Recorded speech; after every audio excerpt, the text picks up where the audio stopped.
Extra. Point of discussion with Becky and Kon. Okay, well, it's the end of 2023 What happened? already. It's gone.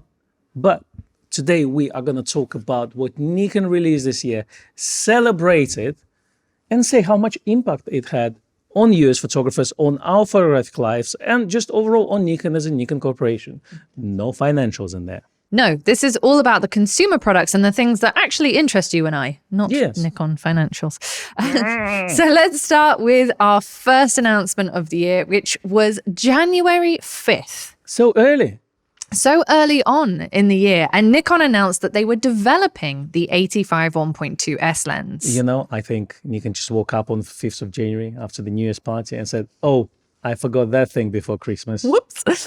They also announced the development of the 26mm f2.8 pancake lens. Yes, us portrait photographers got really excited about 81.2. And as we called year 2022, the year of wildlife photography with all the long lenses releases, finally we got something that we were craving for a very long time.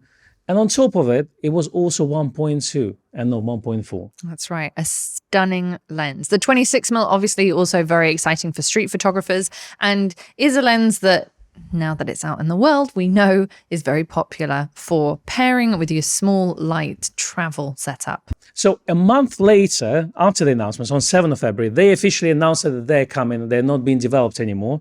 So let's talk about 85 a little bit. Yes. This was designed to be the prime lens to end all primes, in that if you were a portrait photographer, a studio photographer, a beauty, fashion, etc., then this would be the lens for you. We managed to have a little play with it. Yes, it's so popular that actually they've been out of stock for so long that even us, we had quite a bit of waiting list just to get our hands on one for a day or so. But when we tested it, we were surprised not by optical quality, which kind of was expected from a latest generation glass tech. But what we were excited about is the speed of autofocus, because portrait lenses in general are quite slow focusing lenses. They're big and heavy with a lot of heavy elements inside them, and they generally are fairly slow, or kind of from slow to medium in terms of focusing speed. And we were saying that, let's say, if you need fast focusing, then get 70-100 2.8. Generally, that will focus much faster and it will give you fairly shallow depth of field.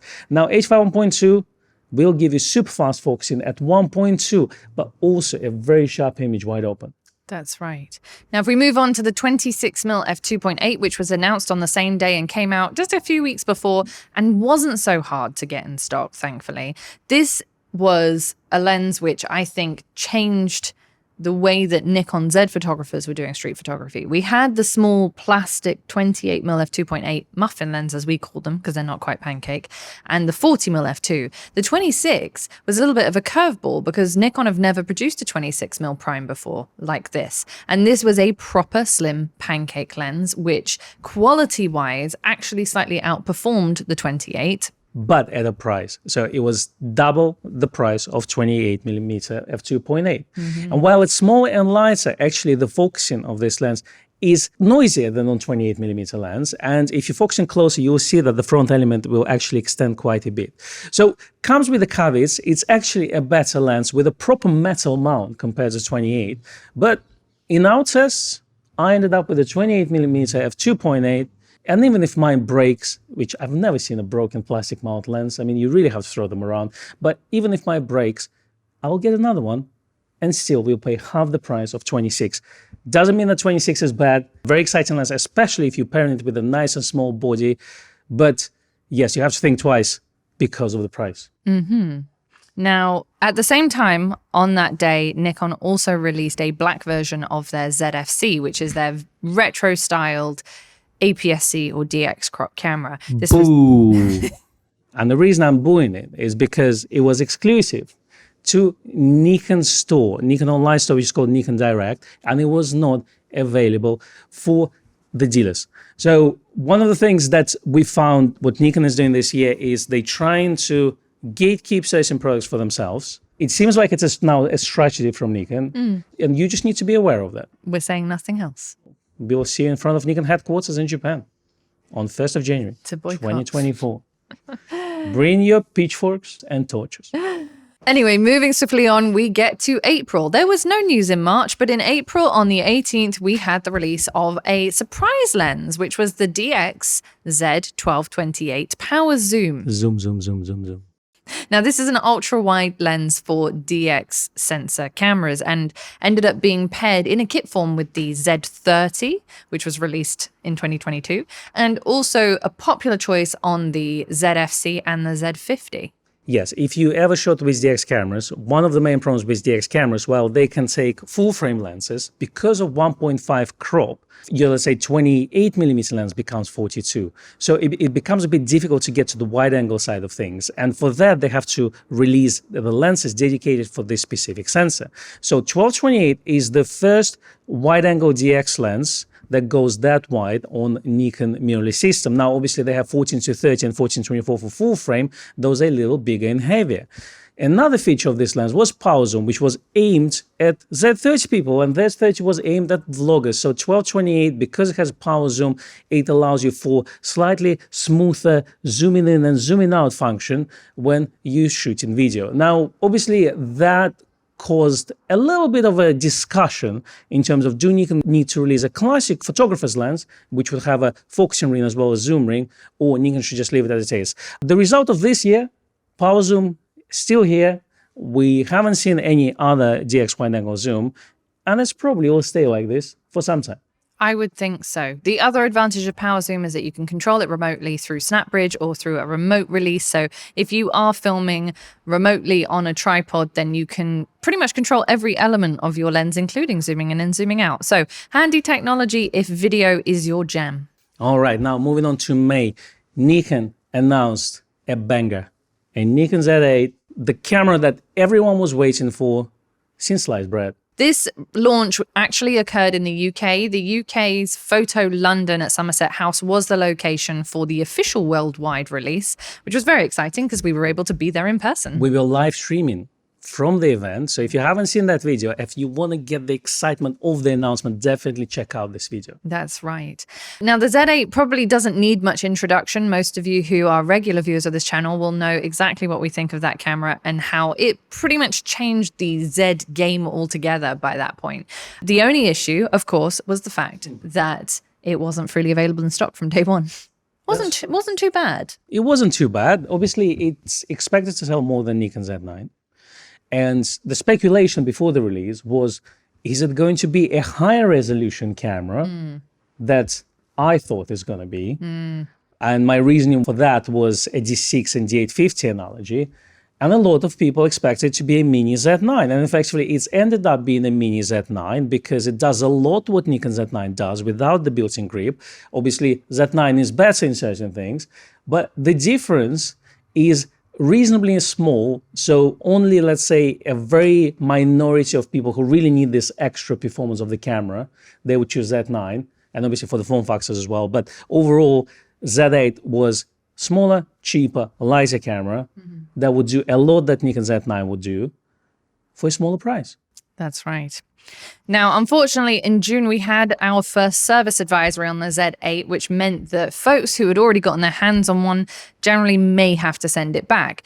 The service advisory in this case was a lens mounting issue where some lenses may or may not mount on the camera. It seemed to affect only a small number of Z8s, but in order to err on the side of caution and make sure that nobody had a potentially affected model, Nikon had most of those models sent back for a very quick fix in their service advisory center and then sent back out to the customers again. That would be it. And normally people would send their cameras to Nikon and would come back to them. The problem was that after the first recall in June, in August, they had a second recall, and that's to do with the lugs of the camera. So it's popped up on the Facebook groups originally, and then it started to be reported everywhere else. And about a couple of weeks later, Nikon officially came out with a recall on that. They told us to tug their lugs, as we all did.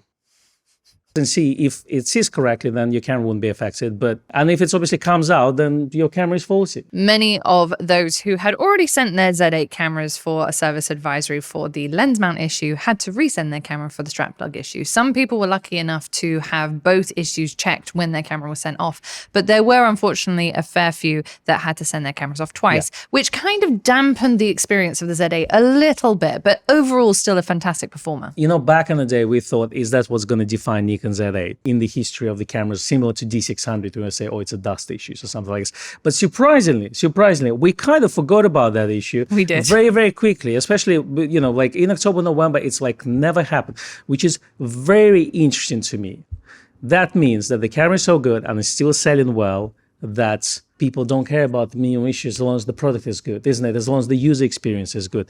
So obviously, summer was a little bit of a kind of a dark patch for Nikon, and the rumor is that it may have delayed the further releases, and Nikon ZF is rumored to be delayed because of the recall. We don't have any confirmation, but as a, you know, at the chats online and all over the world, that seems was the case. Now, if we move back to June, then on June 7th, we actually had the release of the 24 1.7 DX prime lens. So another DX lens for Nikon's lineup. We've recently released a review of that lens, so if you haven't checked it out yet, we will pop the link in the description below. That's right. But we also got a firmware update for the Nikon Z9 on June 13th. This was around the time when we were getting announcements every week from Nikon, and it was very exciting. This was firmware version 4.0. And the big one. It was the big one. This was the one that everyone was waiting for after the Z8 had been announced, to see what Nikon would add to the Z9 to sort of bump it up in status. And they definitely got some exciting goodies in there. So we've jumped from version 3.1 to 4.0, and that brought a lot of good stuff for stillness photography, for video recording, some control functionality as well as playback. A huge list. We've covered it in our Nikon report, so do check it out. And obviously right now we have a version of firmware 4.1, and we still have things that may come to Nikon Z9, like pixel shift, like skin softening functionality, and all other things that other cameras have and Nikon Z9 doesn't. Then on June 21st, we had two surprise lens announcements, one that everyone had been waiting for an awfully long time, and another one that no one was expecting. All right, let's talk about the good one. So the Z180-600 lens, it's basically a replacement of F-mount version of 200-500. It goes slightly wider than 200 and it also goes slightly longer than 500mm. And it's a native mount lens, which means also focus is really fast. I mean, the feedback has been fantastic on this lens. It has. It's still out of stock. Yes. Now, at the time of recording, it's still not freely available, which is something to bear in mind. But imagine you're watching this at the end of 2024 and 180-600s, you could just walk into a shop and buy one. That's the dream. Yes, we've tested this lens. We enjoyed it. It's on the budget side of things, but for the cost, it gives you a really good performance. Obviously, wildlife photography can get really, really expensive. That's the thing. Those lenses can cost tens of thousands of pounds.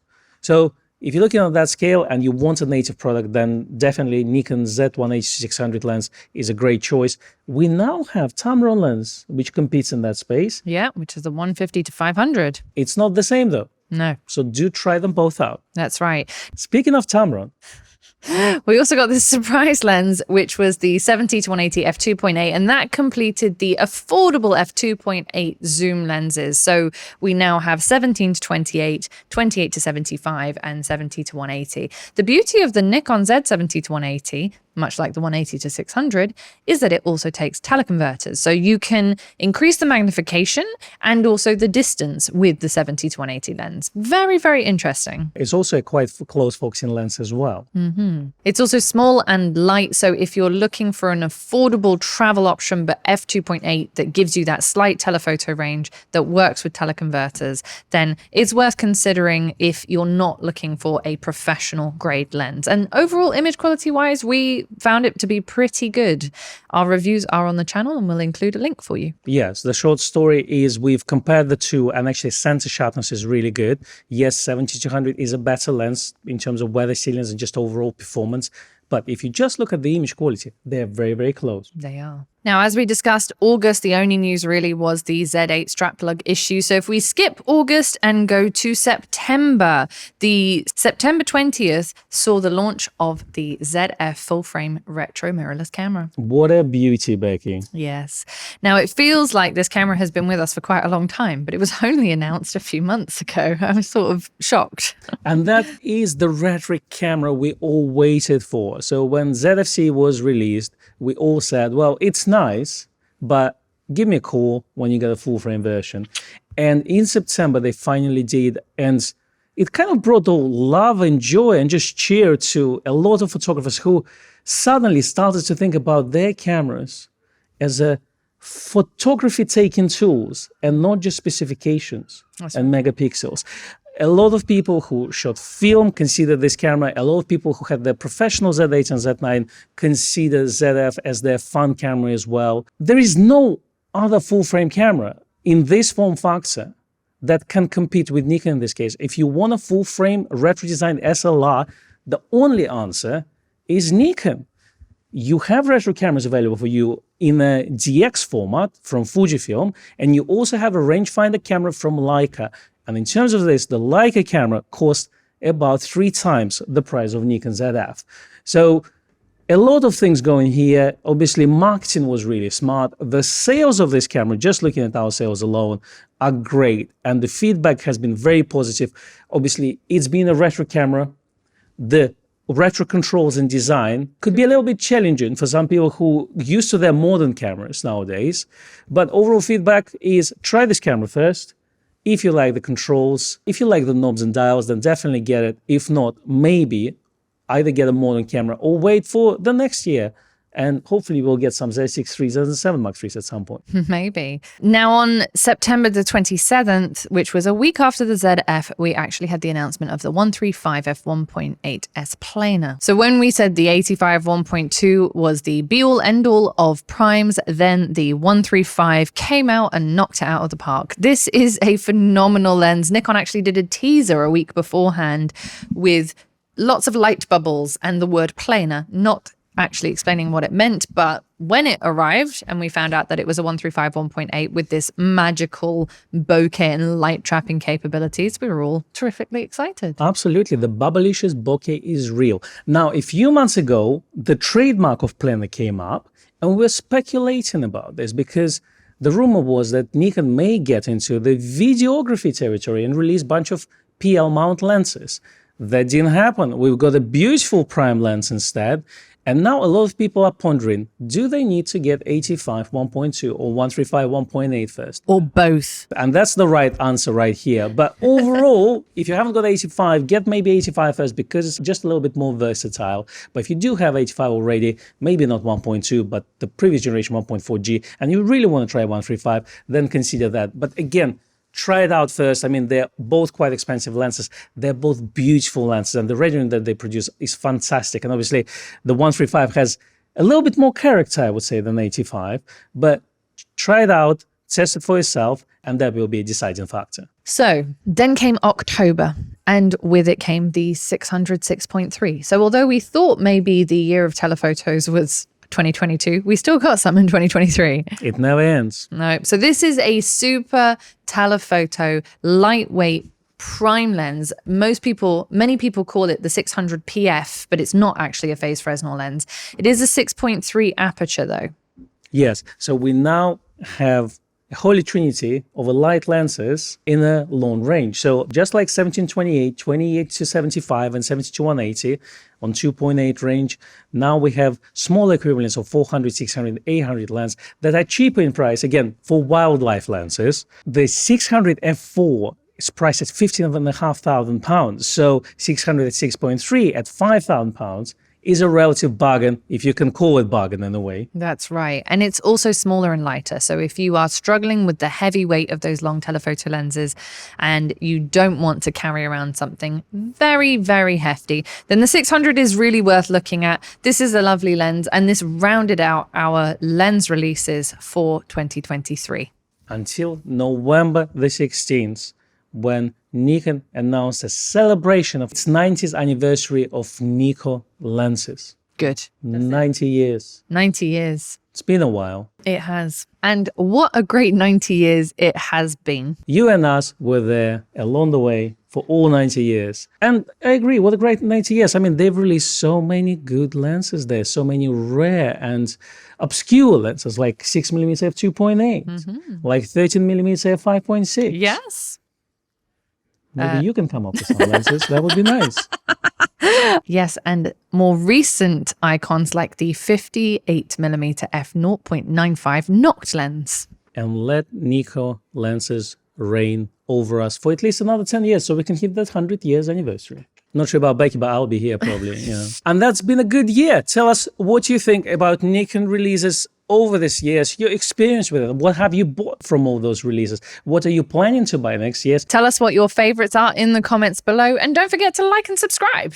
Has it been a good year for Nikon and good year for you? We'll see you next year with our predictions for the latest and greatest from Nikon. Stay tuned for our predictions. Stay tuned for our predictions in a couple of days or weeks. I don't know.